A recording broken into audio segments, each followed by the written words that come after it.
بسم اللہ الرحمن الرحیم۔ السلام علیکم۔ آنے والے تمام معزز ویورز کا میرے چینل پہ ویلکم ہے۔ Please like and subscribe.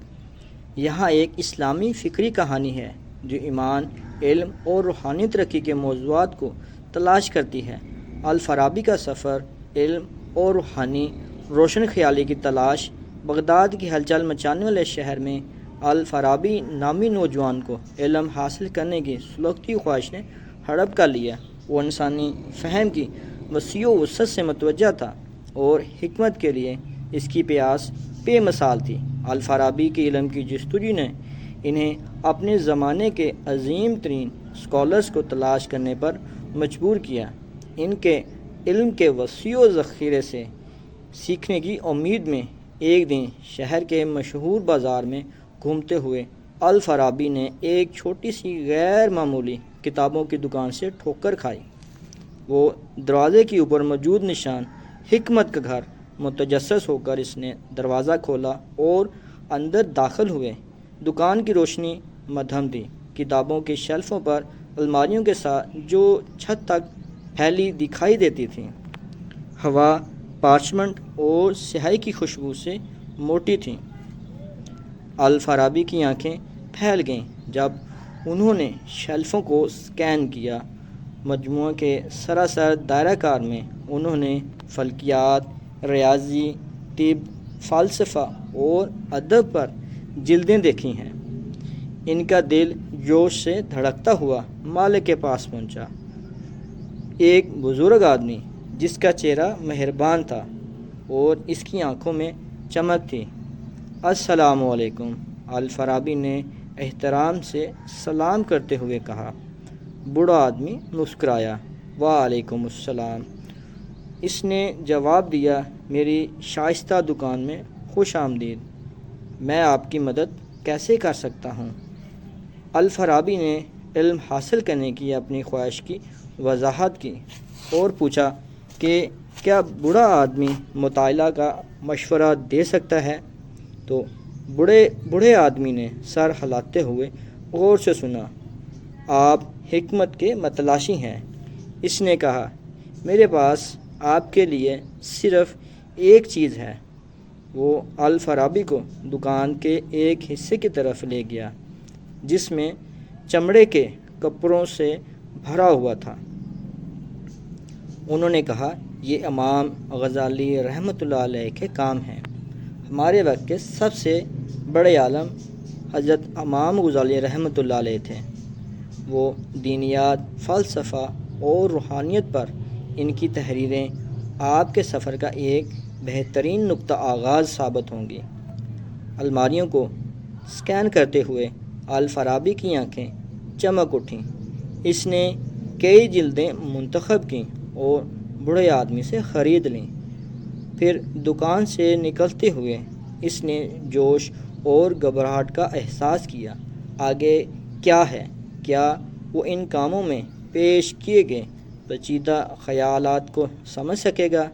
اگلے چند ہفتوں میں الفارابی نے خود کو الغزالی کی تحریروں کے مطالعہ کے لیے وقف کر دیا۔ نصوص مشکل تھے لیکن وہ ان کو اچھی طرح سمجھنے کے لیے پرعزم تھا۔ جیسے جیسے وہ صفحات کی گہرائی میں اترتے گئے، انہوں نے یہ محسوس کرنا شروع کیا کہ علم صرف حقائق اور اعداد و شمار کو یاد کرنے کا نام نہیں ہے، یہ خیالات کے درمیان بنیادی اصولوں اور روابط کو سمجھنے کے بارے میں تھا۔ ایک شام جب الفارابی نماز کے بعد مسجد سے گھر واپس تشریف لیے جا رہے تھے تو ان کا سامنا علماء کے ایک گروہ سے ہوا جو اللہ تعالیٰ کی فطرت کے بارے میں ایک گرما گرم بحث میں مصروف تھے۔ وہ اس بات پر بحث کر رہے تھے کہ آیا اللہ تعالیٰ ضروری ہے یا دستبردار؟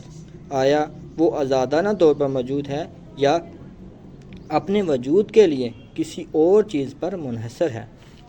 الفارابی نے اپنے دلائل اور جوابی دلائل پیش کرتے ہوئے غور سے سنا۔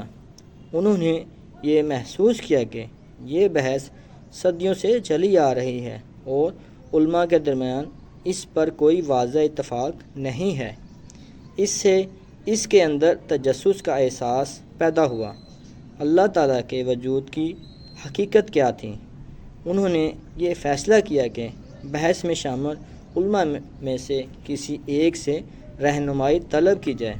عالم ابن رشد ایوروس نامی ایک بزرگ نے الفارابی کا گرم جوشی سے استقبال کیا اور اپنے خدشات کو بیان کرتے ہوئے تحمل سے سنا۔ ابن رشد نے نرمی سے مسکراتے ہوئے کہا، آپ میرے نوجوان دوست، آپ زندگی کے سب سے بڑے اسرار کے جواب میں تلاش کر رہے ہیں۔ میں آپ کو تجسس کی تعریف کرتا ہوں، تاہم میں آپ کو خبردار کرنا چاہتا ہوں کہ صحیح فہم جواب تلاش کرنے سے نہیں بلکہ سوال پوچھنے سے حاصل ہوتی ہے۔ الفارابی حیران رہ گیا۔ کیا مطلب؟ انہوں نے پوچھا۔ ابن رشد نے وضاحت کرتے ہوئے کہا کہ میرا مطلب یہ ہے کہ حقیقی حکمت قطعی جواب تلاش کرنے میں نہیں بلکہ اپنے علم کی حدود کو پہچاننے میں ہے۔ ہمیں تسلیم کرنا چاہیے کہ حقیقت کے ایسے پہلو ہیں جو ہماری سمجھ سے باہر ہیں۔ یہ عارضی روحانی ترقی کے لیے بہت ضروری ہے۔ الفارابی نے اپنی تعلیم جاری رکھتے ہوئے ان کے الفاظ کے بارے میں گہرائی سے سوچا۔ انہوں نے یہ محسوس کیا کہ علم کی اس کی جستجو صرف معلومات کو حاصل کرنے کے بارے میں نہیں بلکہ کائنات میں اپنے مقام کے بارے میں گہری تفہیم پیدا کرنے کے بارے میں تھی۔ جیسا کہ انہوں نے اسلامی الحیات اور فلسفہ کی گہرائیوں سے مطالعہ کیا، الفارابی کو توحید، اللہ تعالیٰ کی وحدانیت اور شریعت الہی کے قانون جیسے تصورات کا سامنا کرنا پڑا۔ انہوں نے دیکھنا شروع کیا کہ یہ اصول اخلاقیات اور اخلاقیات کے ساتھ کیسے جڑے ہوئے ہیں۔ ایک دن اسلامی قانون کے بارے میں پڑھتے ہوئے الفارابی کو ایک ایسا حوالہ ملا جس نے اسے بہت متاثر کیا، اور وہ حوالہ یہ تھا، حقیقی عالم وہ ہے جو نہ صرف علم بلکہ روحانی نشوونما اور تزکیہ نفس کا خواہاں ہو۔ انہوں نے محسوس کیا کہ علم کی اس کی جستجو اپنے آپ میں ختم نہیں ہے بلکہ روحانی روشن خیالی کا ذریعہ ہے۔ اس بصیرت نے سیکھنے کے لیے اس کے نقطہ نظر کو بدل دیا۔ انہوں نے ہر موضوع کو اپنے بارے میں اور اللہ تعالیٰ سے اپنے تعلق کو گہرا کرنے کے موقع کے طور پر دیکھنا شروع کیا۔ الفارابی نے ابن رشد کی رہنمائی میں اپنی تعلیم جاری رکھی تو سال گزر گئے۔ وہ پورے بغداد میں ایک ایسے عالم کے طور پر مشہور ہوئے جو نہ صرف وسیع علم بلکہ روحانی گہرائی کے مالک بھی تھے۔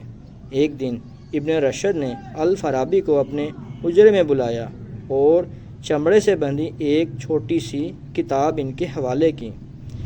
یہ میرا آپ کے لیے آخری تحفہ ہے، انہوں نے آنکھوں میں آنسو لیے کہا۔ یہ روحانیت، علم، براہ راست علم کے بارے میں میری سب سے قیمتی بصیرت پر مشتمل ہے۔ یہ اللہ تعالیٰ کی طرف آپ کے سفر میں آپ کی رہنمائی کرے گی۔ الفارابی نے اس کتاب کو ادب و احترام کے ساتھ قبول کیا۔ جب انہوں نے اس کے صفحات کھولے تو اسے اپنے اوپر خوف کا احساس محسوس ہوا۔ اندر کے الفاظ اس کی روح سے براہ راست بول رہے تھے۔ برسوں بعد خود ایک بوڑھے آدمی کے طور پر الفارابی نے شکر کے آنسوؤں کے ساتھ اپنے سفر پر واپس دیکھا۔ انہوں نے انسانی علم کی وسیع و وسعت کو عبور کیا تھا، لیکن یہ محض عقل نہیں تھی جس نے اسے برقرار رکھا تھا، یہ روحانی ترقی اور تزکیہ نفس کے لیے اس کا عزم تھا۔ جب انہوں نے رات کے صاف آسمان پر ستاروں کی طرف دیکھا۔ اس نے ایک خاموش دعا کی، اے اللہ، تو نے مجھے دریافت کے اس سفر میں رہنمائی فرمائی ہے۔ میں اپنی آخری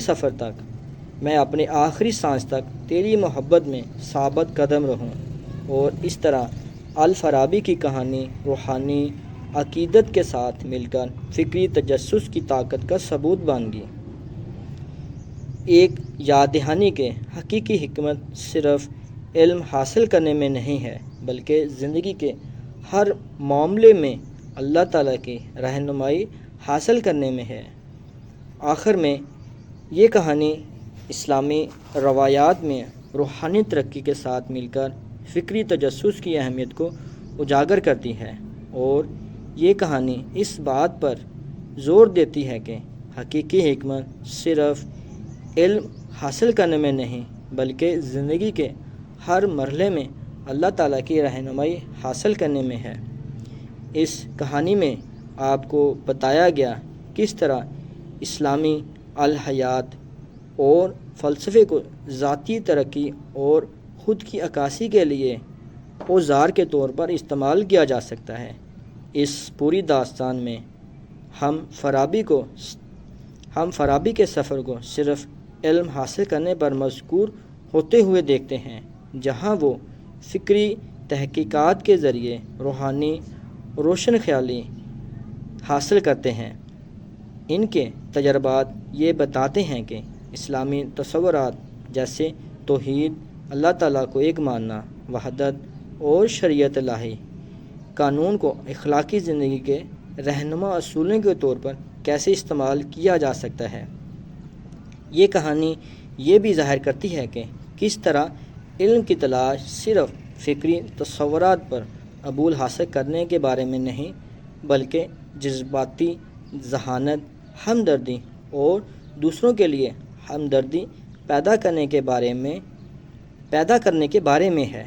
آخرکار فکری تجسس اور روحانی نشوونما کے اس امتزاج کے ذریعے ہم اس زندگی میں اور اس سے آگے کی حقیقی حکمت اللہ سے قربت حاصل کر سکتے ہیں۔ اللہ تعالیٰ کرے کہ یہ کہانی قارئین کو فکری استفسار کے ذریعے روحانی روشن خیالی کی طرف اپنا سفر شروع کرنے کی ترغیب دیں۔ تو دوستو، اپنا اور اپنے پیاروں کا خیال رکھیں۔ امید ہے یہ کہانی آپ کے کام آئے گی، آپ کی رہنمائی فرمائے گی۔ اپنا اور اپنے پیاروں کا خیال رکھیں۔ بہت شکریہ۔ السلام علیکم۔